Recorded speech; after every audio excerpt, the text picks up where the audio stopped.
Hey there, chatters. I'm Nat. And I'm Kat, and welcome to the Crime Chat. I am your forensic femme fatale. Natalie is your true crime addict connoisseur. We're just two normal girls who are obsessed with dark crimes, evil minds, and occasionally the unknown. Yes, here's your disclaimer, chatters. The following Crime Chat contains adult content and descriptions of, I imagine, violent scenarios today, so your listener discretion is advised. You have been warned, and before we get into today's Crime Chat, Kat, what have you done? Well, had a little vacay. I did manage to watch The Keepers. You mentioned that on the Netflix one from the last episode that we did, episode 58. So you mentioned that one on there for the lead-in, and I saw it on Netflix, and I was like, okay, let me give this a shot. Now, okay, to be fair, I got a little bored. Okay. Just because I think it was so drawn out. But I can also see why, because there was so much detail in it. Yeah. But wow. It jumps all over the place. It starts out with this crime that was committed, the murdering of a nun, and then it goes into victims, then it goes into the church. Yeah. It was pretty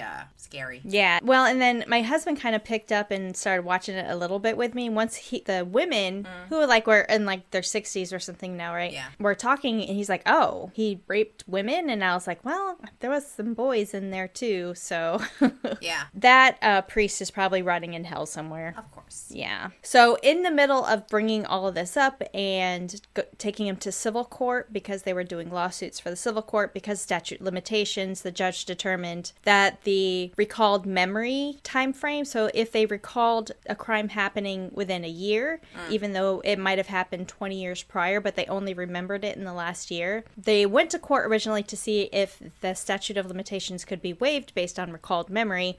It was declined, so the victims kind of got together and did a civil suit, and it was against the archdiocese, the priest, the sisters that were in the church, just a whole bunch of people. But he did die, kind of in the middle of getting all of these things, which I think is really neat how Netflix did this for the Staircase one too, where they followed the case and it's over a span of years. So as they kind of continue to follow. But yeah, the priest did die, the main aggressor. Yeah. I think it's all substantiated based on the evidence, but we've also talked about it too, where Netflix has a tendency to lean, but they did offer, for additional interviews, and if the other people don't decline, they really have no other choice than to go with what they have. Yeah. And if it's leaning one way, then it's leaning one way. We did finish Yellow Jackets for the last 2 episodes that came out this season. How many seasons do they have? There's 2. I just started the first episode of the first season. So I got through the plane crash, which is in the beginning, and I can't believe how graphic it was. Yeah, but it was pretty graphic. Well, they jump back and forth kind of throughout, present day to the post effects of the plane crash. So you got to keep watching. It's so good. I'm looking forward to it. So good. Last night we started to watch, I think I told you about Slasher, right? No. No? Okay. We're subscribed to AMC Plus because of The Walking Dead, of course. On there, you also get the Shudder channel. Okay. And on Shudder, there's a TV series that's called Slasher. They have 2 seasons, I guess you could say, out now. The first one was called Ripper, and it's based on Jack the Ripper type of thing. And it's about 8 or 9 episodes, something like that. And that was really good. We watched that right before we left. Last night we just started the second one. It might have been the first one. I'm not sure. I just know that there's 2. This one is called Flesh and Blood. Okay. So it's of course, if you hear the TV show Slasher, there's going to be murder. Murder. But it's kind of how the story is all entailed, and that is gory. It is very gory, but it's good. Okay, it's good. I'm gonna check that out. Yeah. And how was your trip to Arizona? It was so good. Look, it was 100 degrees, but it wasn't hot. I don't know how to explain it. I love it. It's like a dry heat. It is. There's no humidity. There's no humidity. I'm walking outside. I'm this feels amazing. I absolutely love it. This is my element. So we went to Arizona, and then we did go out to California for a day as well. We normally take a vacation out there to visit family. This time, because my younger son, who's stationed out in California, is married, and they're expecting their first baby. So we had a baby shower while we were out there and got to meet the daughter-in-law's family. And it was really neat. No, it was really fun. They got spoiled with all kinds of things. Kat is going to be a grandmother. I am. Grandma. Grandma. I haven't decided age yet, but I think I'm leaning towards Nana Cat. Nana Cat. Yeah. That's cute. Or just grandma, but like Nana Cat. They're going to have so many grandmas. And I was telling you about this. So once the baby is born, she is due August 1st. Mm-hmm. Once the baby is born, we're going to have 5 generations on both my son's side and his wife's side. Wow. Yeah. That's really cool. It is very cool. So we did go out and spend a night with them. Right. And he's stationed out at Camp Pendleton in San Diego, California. My first time ever going out there. I've never been to California before. Have you ever been to California? No. So the picture behind me, if you're watching on the video, this is a highway. Right. You took that picture. I didn't take this picture because I actually was really horrible this time in taking pictures. Okay. But I snatched it off the internet. But this is the picture of the highway. It's I-8 going from Arizona into California. That's crazy looking. A lot of times driving through mountains are like very windy and like crazy elevation, and I don't know, it felt like it was a matter of minutes. We went from below sea level to 4,000 feet. Wow. Steep, like shoo. So like your ears are popping and everything, and then there's like the mountains, and it has signs that was like beware of falling rocks and that kind of thing, and it was super windy. So you go from this and then you go to like desert. Wow. Where it's movie picture scene in a desert. Gorgeous. And then I know you saw the Marilyn Monroe store. Oh my God, I can't believe that even exists. It's a spa, right? No, it's a store. But they said they had like skincare and beauty and... So they had a bunch of different things. Mm-hmm. We were at Hotel del Coronado, mm-hmm. and it's in Coronado, which is an island off of San Diego, which is where the Navy SEAL team trains. Mm-hmm. It's where Top Gun was filmed. Okay. Both first one and Maverick, the mm-hmm. second one. But it's a hotel that has a bunch of stores in it. Mm-hmm. And as we were kind of walking through, my son was looking for the Prada store. I don't know why. And it wasn't there. But we were walking through and I was like, is that Monroe? As in Marilyn Monroe? So I stopped and I was like, oh my gosh. And my husband looked at me and he goes, I will be pissed if you don't buy something from this store. Perfect response. Okay. I didn't buy anything. You didn't get anything? No. So they had like a bunch of shirts, and the other picture that I posted had her portrait on the wall with some of the things, and I was just like, I'm coming back. Well, you can order online. I checked that out too. Yes. Yeah. So that's all my craziness. What about you? What you been up to? Checked out Yellow Jackets. I've been researching the story. Mm-hmm. Not really binge watching anything. I've been watching the news, and I just found out, I think I told you, that Al Pacino is having a baby. He's Yes. 83 and his wife is 29. I guess he can afford a nanny. Yeah. I was like, wait a minute, I didn't even know he was married to a 29-year-old. And that's crazy. His children are older than her. How many times has he been married? Do you know? Probably a lot. I mean, he's Al Pacino. Yeah. You know. Yeah. Ooga, whatever. Yeah, that's crazy. I mean, at that time, you just want to be grandpa and, like, great-grandpa and, like, spoil the grandbabies. Like, so it makes me wonder if she was, like, wanting a child. Well, you're 29. Why not? Yeah. You're married to Al Pacino. Why not? Why not? If he still can get, do it, like, why not? Yeah. You were going to say if he could still get it up. Yes, you were. Thanks to science, any man can get it up. they have Viagra. The little blue pill. Seriously, at this point in Florida, I think they're going to start serving them at ATMs, those pills. That's it. That's basically it. Oh, the other thing, real quick, because I was telling you about the trip and everything. So when we left, Yuma, Arizona is the last city before you get into California, mm-hmm. when you're on this highway. Mm-hmm. And it was probably 98, 99 degrees, something like that. Right. By the time we got up to the mountains, even in San Diego, the high, it was in the 60s. Ooh, that's beautiful. You could watch the temperature just like dropped. Like you were watching it on the little dashboard or whatever, mm-hmm. and it was just like 82, 79, 72. Really? Like it just kept dropping. And I think it was even, it got down to the 50s. It gets cold in Arizona, I know that. Well, that was when we got into California, when we got up into the different elevation. But I will also say it's really, really cool because as you're driving there, you like, there's the Pacific Ocean, the beach, right. and there's mountains right there. It's so cool. I gotta get to California one day. I'll get there. And they live about an hour and a half away from LA. Ooh. So next time we go out there, I'm going to go see the stars. But it was a great trip. Gotta be a grandma soon. I know. That's really cool. You're so young, and you're going to be a grandma. Ish. You're going to be a grandma. You're going to be able to enjoy and be active and do all these cool things with your grandkid. This is nice. When I get my knee replacement, I'll be very active. But you got a good story for us today. Yes. So my story is, I hate to break it to you once again, there's no murder. But there is a crime. Heinous crime. Ugh. But there's no murder. I was researching this story. I kind of tripped over the story. Once again, people don't talk about it. And I think because a lot of people that are involved are power players and they kind of shoved it under the rug. Oh. Yeah. So I figured we need to talk about it. And there's a really cool twist in it that kind of goes back to one of the episodes that you went over, which was the McAfee. Oh, John McAfee. Yeah. Yeah. And it doesn't have nothing to do with him, but his lifestyle. A little bit. Let's get into it. Okay. Have you ever been to Ohio? Yeah. How do you like it? So I went there as a kid where I got to sightsee a little bit, but I don't really remember a whole lot. We went to a huge theme park called Cedar Rapids. And at the time had the biggest wooden roller coaster. Right. So we as a kid, and then the other 2 times that I've been back to Ohio are to run the Air Force Marathon. So didn't get a whole lot of sightseeing in there because I couldn't walk. I've never been to Ohio. I've heard it's really nice. I know countless amount of people from Ohio. I think I know more people from Ohio than I do from New York, and I lived in New York. Like, there's so many people down here from Ohio. Well, then why are they leaving Ohio? What's wrong with it? Because they're 80 and they're sick of the snow, and that's why. And the Viagra's down here. I know. The cheaper Viagra.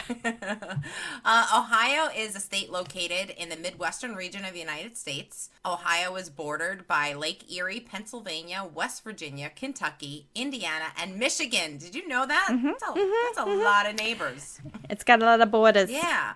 The state has rolling plains, hills, and the Appalachian Plateau. Have you been there? Is that what you were talking about? So I was talking about the Appalachian Mountains that are kind of in that range, because driving through there and then driving through the Blue Ridge Mountains in the Carolinas, there's just a lot of that same, the speed limit goes down to about 45 because some of the turns are so scaled, and especially if you're driving a tractor trailer, you take a turn too fast, flop right over. So there was one turn that we were taking. I drove 2, my husband drove back. And when we were driving on the way there, there was one turn that I took that my husband's like, grab the old shit handle. Oh shit. It was, and I was like, let me slow down just a little bit. But I was trying to keep up with my daughter-in-law. She was driving. I was trying to keep up with her. Okay. I can't wait to see Ohio. I'm going to visit there, I think, in October. Yeah. That'd be a perfect time. Yeah, there's a lot of haunted houses in Ohio. So I've heard. Oh. So it's right up my alley. That sounds perfect. Yeah.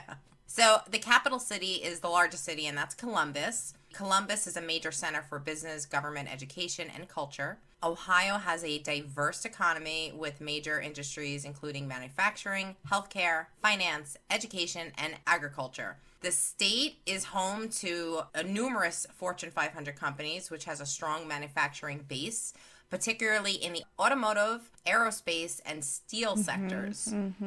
It's where the Wright brothers flew for the first time. That's right. I didn't even think about the Wright brothers. Oh, yeah. Okay. Ohio is known for its excellent higher education institutions. The state is home to prestigious universities, including Ohio State University, Case Western Reserve University, the University of Cincinnati, and many others. Have you ever seen any of those? Oh, the Buckeyes? Oh, yeah.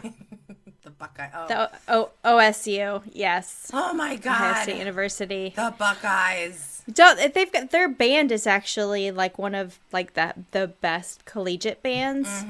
And I don't know if you ever seen any football games when they go out, they'll spell out Ohio. Yeah. On the field. Yeah. What do they call them? Best band in the land or something? Maybe. Something like that. The state is known for its museums, its theaters, its amusement parks, and historical sites. And I cannot wait to get to some haunted houses, really. Yes. Seriously. Yes. Yay. Ohio has played a significant role in U.S. presidential elections. It is often considered a key battleground state in many elections. Several U.S. presidents, including Ulysses S. Grant, Rutherford B. Hayes, James Garfield, and William Howard Taft, came from Ohio. Oh, there was a picture of President Taft at the Hotel del Coronado. Oh, he must have went there. There was like a whole wall of like some presidents, and there was one of Marilyn Monroe. She was been there before, and I was like, she was here. I wonder if what room did they tell you? Like what room she stayed at? No. We need details. We need more. But the hotel, it was built in 1888. It's been there since 1888. I saw a picture of it when I went to go see about that place. the Maryland store. The Maryland store. And it reminds me of, it's much bigger and more luxurious, but it reminds me of the Stanley Hotel in Colorado. I don't know what, I've never seen that. It's the hotel that The Shining was based on. Oh, yes. Duh. So, yeah, it had that feel, that old historical feel.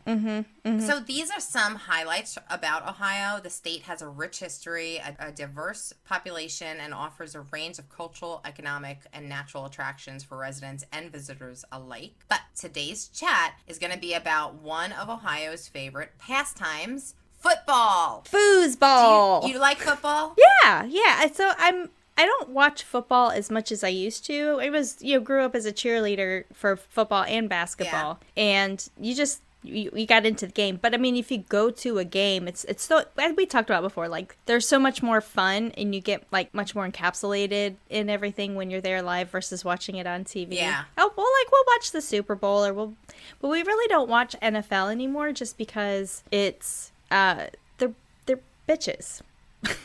They make multi-million dollars. I mean, it's just my personal opinion. Like they're just like they're whiny about how much money they make. Now there are some out there that give back to the community and do some good. Some players that are out there, but I'm just like, you make millions and millions and millions of dollars. And you want to complain about it's the wrong flavor Gatorade or some shit like that. I don't know. I'm being cynical now, but I've never been to a football game. No, I've hosted countless amount of Super Bowl parties, but I've never watched the game. Like I've literally hosted for years Super Bowl parties that I would invite 60 people, totally cook and all that stuff. And the minute the game went on, I went in the other room. I got my plate ready and I just took my glass of wine. I don't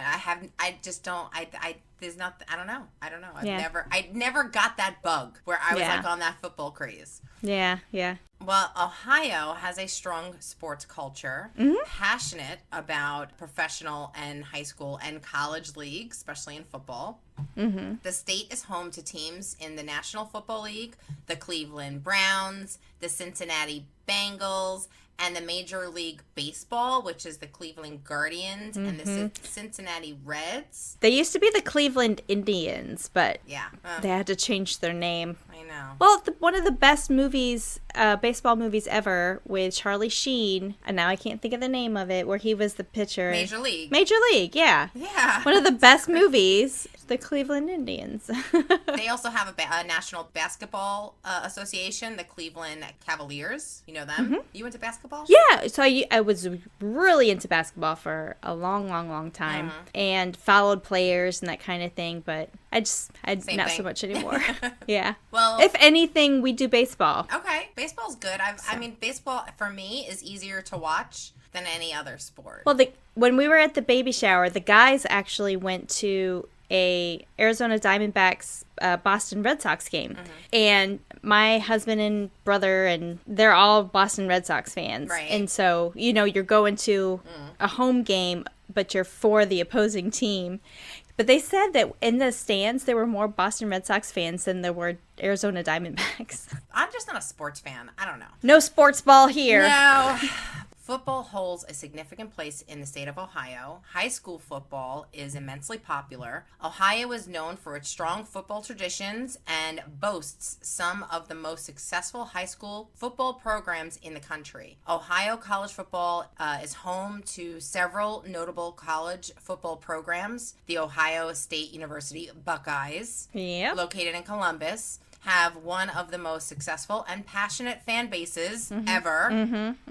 I would say yes, dedicated fans, yes. And they compete in the Big Ten Conference. Now, Kat, I know You're going to ask me, what is the Big Ten Conference? And you know what the Big Ten Conference is, right? Nat, what's the Big Ten Conference? You already know. I don't know, but I had to look it up, so I looked it up. Okay, so the Big Ten is an athletic conference consisting of 14 institutions located primarily in the Midwest region of the United States. The name Big Ten originated in 1917 when the conference was formed by 10 founding members. However, it consists of 14 now. Yeah.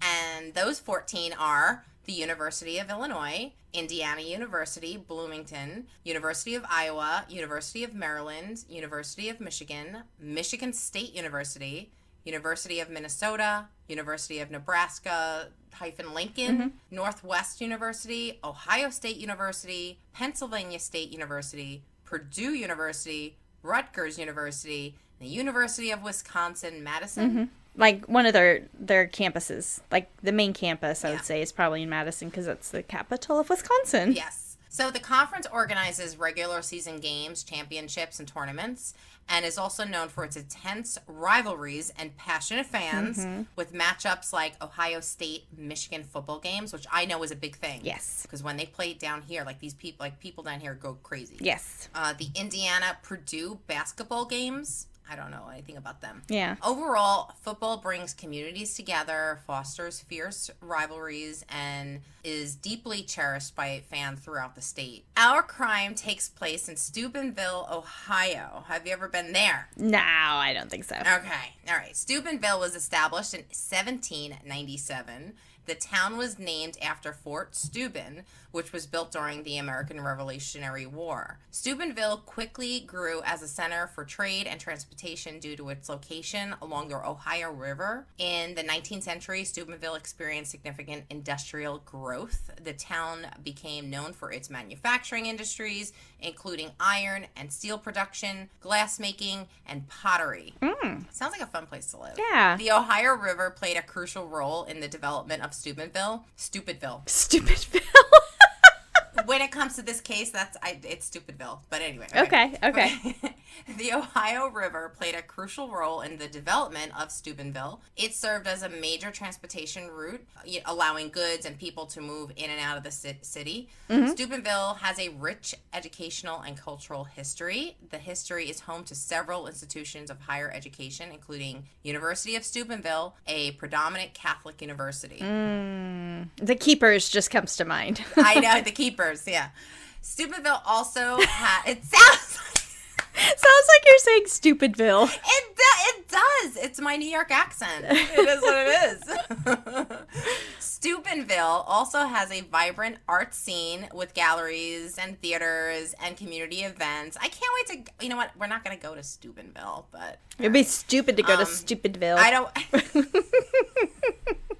Just kidding. Oh my God. I don't know if we should cut this. Now, we're going to leave that. Okay. However, stupid. See? Stop it. Okay. Steubenville. Okay. However, Steubenville faced economic challenges in the late 20th century. The decline of the steel industry and the changes in the manufacturing sector led to job losses and a population decline. So, I hope that paints kind of a history of Steubenville. Not Stupidville. Steubenville has a long, strong sports culture, particularly in football. The Steubenville High School football team, known as Big Red. Ooh. Have you heard that nickname before? Just the bubblegum. Okay. My favorite. You know what? I don't know if that gum is named after them. Might be. That's interesting. Gotta look that up. They have a long-standing tradition of success and have produced notable players professionally.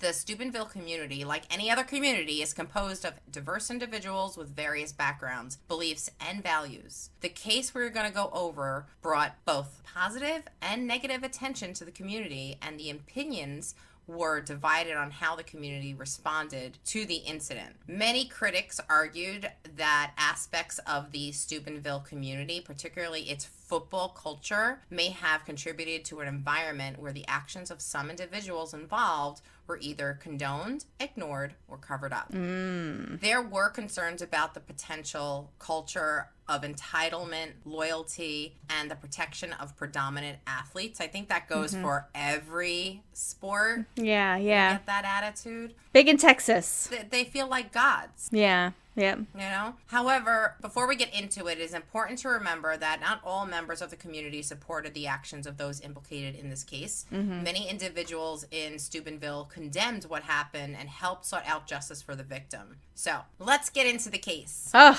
The Steubenville High School football team, often referred to as Big Red. Big Red. Due to their colors of red and black. The team has had success on the football field, winning numerous championships and earned a strong reputation in the local community. However, the team gained significant attention and scrutiny after said incident that we're about to get into. Oh. Ooh. Before we get into it, I need to say a disclaimer. We will not be identifying the victim by name in this chat. Protecting the privacy of victims is critical, and their identities are generally withheld from the public disclosure to ensure their well-being and respecting their rights. It's important to approach discussions about sensitive cases with empathy and to focus on the issues such as the impact of the sexual assault, the legal process, and promoting a safe and supportive environment for survivors. So, what we can say is that she attended this party. Okay. The incident unfolded during a party on the night of August 11th, 2012. The victim attended a party along with some friends and participated in the end of summer party marking the new football season. So they would, right before the football season would start, every year they would have this party to kind of mark the beginning of a new season. Right. And it was a strong tradition in the local community for this high school football team. The party was organized by members of the Steubenville High School football team and other individuals. The party usually was hosted at specific locations or multiple locations. Like, they would start the party at 5 and they would end up at somebody else's house at 7. Like, it was like trick-or-treating with beer. It was just like, let's come celebrate. Due to the sensitivity of the case, specific details about the party, including its locations and attendees, are not widely known, nor are they available publicly. The assault led to criminal charges against some individuals, but not all of them. And I think that's why a lot of the details in this case are redacted. Okay. The exact number of people who attended this party has not been publicly disclosed. We know the party involved members of the Steubenville High School football team and other individuals. The exact number of players on the team during that time of the incident in 2012, typically the roster ranged from 30 players to 60 players or possibly even more. The number of players would fluctuate from season to season based on factors like graduation, transfers, new additions to the team, things like that. Yeah. Malik Richmond was born August 29th, 1995. He was a wide receiver and defense for the...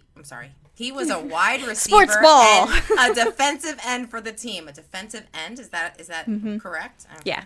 Trent Mays was born June 10th, 1995. He was the quarterback for the team. Both boys were 16 years old and sophomores in high school, and they both attended the party. Yes, alcohol was present. It is not known how many students were drinking underage, but we do know that the victim did consume alcohol. During the party, Trent and Malik sexually assaulted the victim. The assault was documented through photographs, videos, social media posts, and by several witnesses in the party. The young men chronicled their actions on social media sites such as Facebook, Twitter, and shared it to other students as well as to the public community. In their posts, they used words as drunk girl rape. Oh my gosh. One football player tweeted, "Song of the night is definitely Rape Me by Nirvana."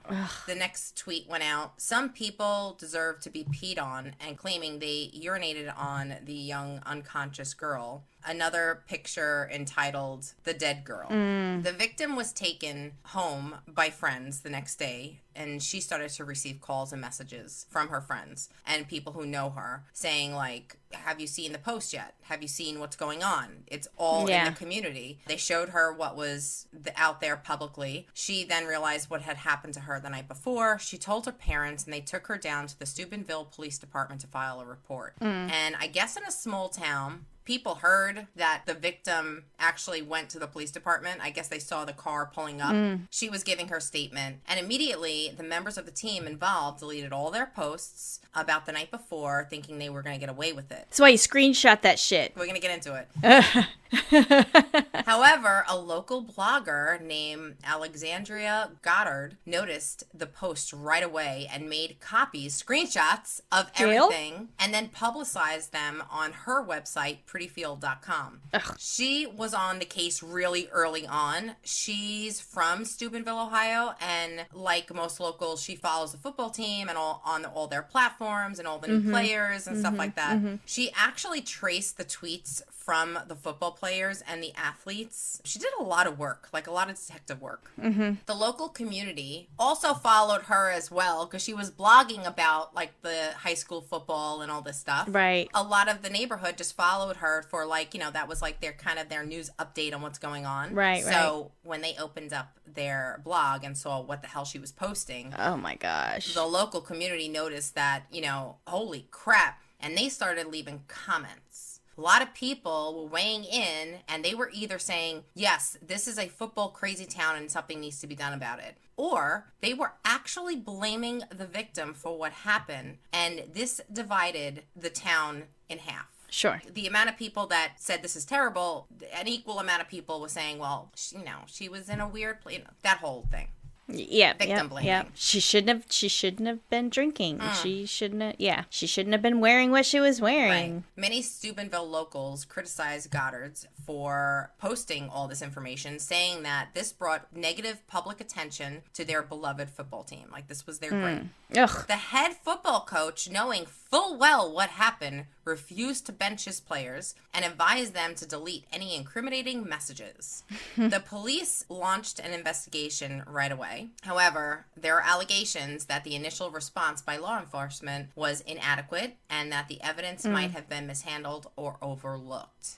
Some individuals, including Goddard, believes that the involvement of predominant members of the Steubenville High School football team may have influenced the police's search, and you'll see why. Okay. No one was arrested at this time, and Goddard was sued for defamation. Oh, jeez. But the charges against her would be dropped after what comes next in the story. Yeah. The public outcry and scrutiny increased the pressure of law enforcement to take action. The case gained national media attention, leading to the Ohio Attorney General's office eventually becoming involved in the case and providing additional resources, which they should anyway. Yeah. Yeah. In the weeks following the assault, Trent Mays and Malik Richmond, both members of the Steubenville High School football team, were arrested and charged in connection with the assault. Their arrests mark a significant turning point in this case. The case, like I said, gained a lot of attention nationally, and then certain evidence was being revealed, certain photographs of them carrying her limp body from party to party. There was also a very damning video. It shows an 18-year-old laughing about how unconscious the alleged rape victim was during the incident, referring to her as the dead girl. So, this, knowing that they're all underage, this is also child pornography. Bingo. Yeah, that too. So, this is a federal crime by many. The content of the video suggests that the assault was known to many attendees. There were people all around this video, walking around. And it showed members of the high school football team allegedly in the middle of the crime, possibly urinating also. Well, they admitted to urinating on her unconscious body over the course of the evening as well. Oh, my gosh. It was terrible. Some people were horrified. The public outcry grew, and an online activist group called Anonymous got involved. Have you ever heard of Anonymous? I have, yeah. Yeah. So Anonymous is an organized collective international network of activists and hacktivists, which you went over during your McAfee episode. Yes. Anonymous has been involved in a wide range of activities some of which are focused on promoting freedom of speech, government transparency, social justice causes. However, it is worth mentioning that participating in hacking activities or engaging in illegal actions can have severe legal consequences. Yes. Engaging in hacking and other unauthorized activities is against the law and can lead to criminal charges. It is important to adhere to the legal and ethical boundaries when it comes to cybersecurity and online activities. There. All right, back to the story.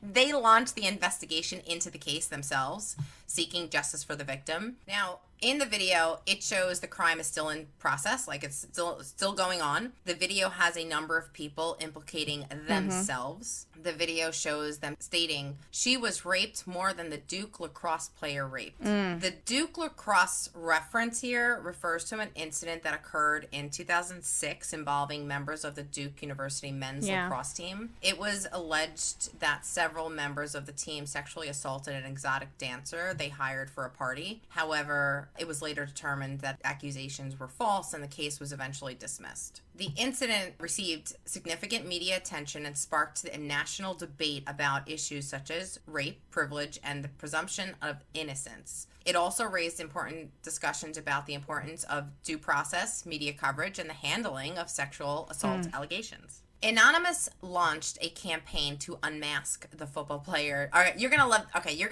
Anonymous. You're gonna love them because you know what? It's almost like they're almost like a Robin Hood type. They don't give a fuck. They don't give a fuck, and you can't catch them. They're all anonymous.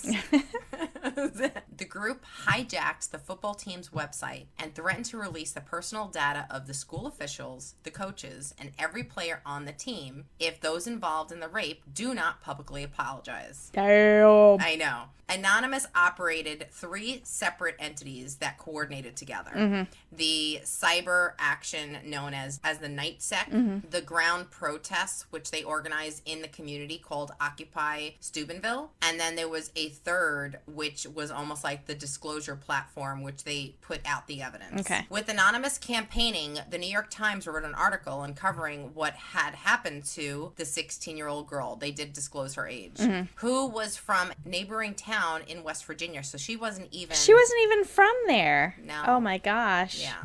She was intoxicated and possibly drugged. They're thinking that she had the date rape drug, including alcohol, which would render her completely unconscious. Yes. Special K. Special K. Is the street name for it. Yeah. Oh. The date rape drug. During the crime, what they said that happened to her is the football players, like I said, were carrying her, like they were holding her arms and legs, and they were just carrying her like a dead body from party to party, sexually assaulting her on the way and raping her at the parties and between on the way to the parties. They also uncovered that the sexual assault alleged happened at the home of the assistant coach of the football team. It's alleged that during the night she was taken to the home of the Jefferson County prosecutor. What? Because remember, it's like Halloween night. Yeah. You just pick a house, go to it, they're going to celebrate you. Yeah. Wow. And they dragged in a bunch of very powerful people, and you wonder why this case isn't really told that much. Prosecutor of Jefferson County, Hamilton, recused herself from the case. And it's it's a girl. Presumably because her son's connection to the team. So the team was there. Yeah. Yeah. And the local judge who also recused himself, stating that his granddaughter had been in a relationship with the accused. So it's a small town. Everybody is kind of involved here. And there was only 2 that were arrested? Only 2 were doing that? Only 2. But there was potential evidence of more? The video alone. Okay. The video alone has more. Wow. So during the protests, Sheriff Fred Abdullah announced to the people, when I say protest, during the anonymous protests, like they brought it to the streets. And they normally wear like this mask from the movie For Vendetta. I was just about to say V for Vendetta, yep. So you don't know who they are. I mean, they could be your neighbors. They just, it's kind of singularity. He stated that no more people are going to be, no more suspects are going to be charged in this rape case. No. The crowd was not happy. You can hear the boos. And he kept on defending his department's commitment to prosecuting sexual offenders. But in the video, you want to smack him in the face because he has that arrogant asshole. Yeah. Yeah. In March 2013, Trent Mays and Malik Richmond stood trial as juveniles for their involvement in the rape. The trial drew significant media attention and lasted several days. During the trial, various witnesses, including those who were present at the party, testified about the events that occurred that night. Ultimately, Mays and Richmond were found guilty. Mays was convicted of rape and distributing nude images of a minor, while Richmond was just convicted of rape. Their sentence was to serve time at the juvenile detention facility. Mays received 2 years. What? And Richmond was sentenced to just 1 year. What? Yeah. Once again, powerful people. This is why people are so upset about this. I'm flabbergasted. They're so upset about this case. So now, additionally, both of them had to register as sex offenders when they got out. Well, good. Like, yeah, definitely good. But there could have been so much more that they were charged with. Like, I just don't, like you said something before. Yeah, distribution of child pornography. Yeah. Yep. The Steubenville. The Steubenville, not Stupidville. We're going to move along. So. The Steubenville rape case raised societal issues, including the importance of consent, bystander intervention, victim blaming, and the impact of social media in the digital age. Right. In the last 10, 11 years, a lot. A lot has changed. It sparked national conversations about the treatment of sexual assault survivors and the need for education and awareness regarding consent and sexual violence. Rape culture exists in various societies worldwide, including the United States. It is an issue that transcends national boundaries. In the United States, rape culture is influenced by attitudes, cultural norms, media representations, legal framework, educational systems. I mean, the list goes on and on. Yeah. Some factors contributing to rape culture in the United States include 1, victim blaming. Survivors of sexual assault are often subject to questions about their behavior, clothing, and choices instead of focusing on the actions and the accountability of the perpetrator. 2, rape myths and stereotypes. This goes back to the lacrosse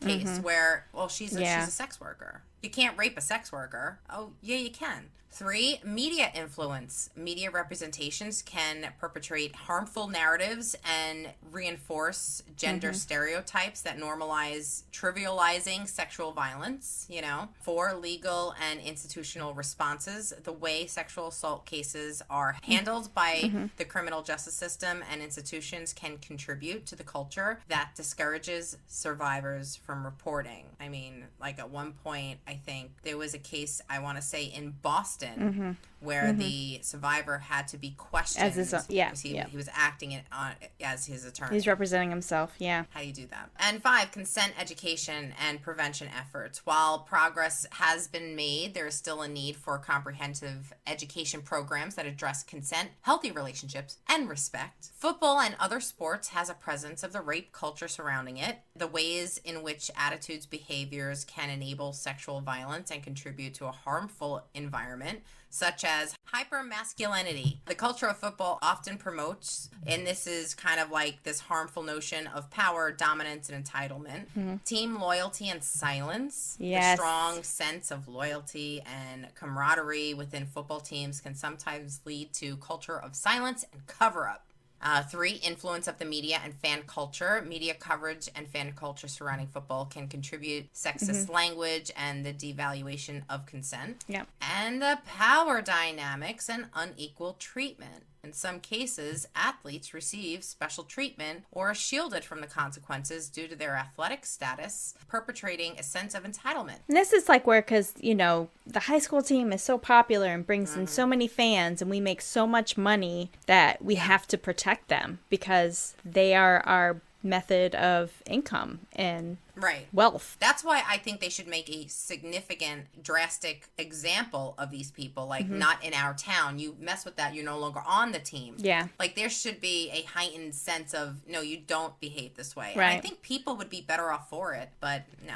Addressing rape culture in the United States requires a collective action, including promoting consent, education, supporting survivors, challenging harmful beliefs and attitude, holding perpetrators accountable, and advocating for policy and legal reforms. It also involves fostering a culture of respect, equality, and empathy where sexual violence is not tolerated and survivors are believed and supported. It's important to note that no one is ever responsible for preventing their own assault. The responsibility for preventing rape lies solely on the potential perpetrator, meaning that just because you showed up to the party wearing a short skirt doesn't mean you're asking for it. No, if you're thinking about rape, there's something wrong with you. Right. Yeah.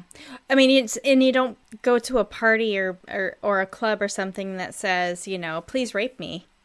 I mean, that's basically what you're saying. It's like they have a sign on them that says, I consent. But there's so many people out there that still have that belief that, well, she was behaving. She put herself there. She did this to herself. And no, that rape, there is never a good time. Rape, is never okay. Never okay. No means no, people. No means no. And one of the things that they started doing in the military, too, so under UCMJ, is part of that inability to consent. If they are so drunk, and we would do these estimates on like the alcohol intoxication levels that they would have had at the time based on their size, drinking habits. It was a complete estimation, but it was part of that forensic part, I guess, of establishing what level they would or would not have been able to consent. Right. And I mean, if you're blacked out, and and it sounds like that's what happened obviously to this girl. She was blacked out, she was drugged, she was completely unconscious. If you're in that level where you are completely unconscious, you cannot consent. Right. You do not have the mental capacity to say, yes, I consent to this. Right. Exactly. And even say she wasn't unconscious, but she was lethargic in some way. Still not okay. Still not okay. There's just nothing okay.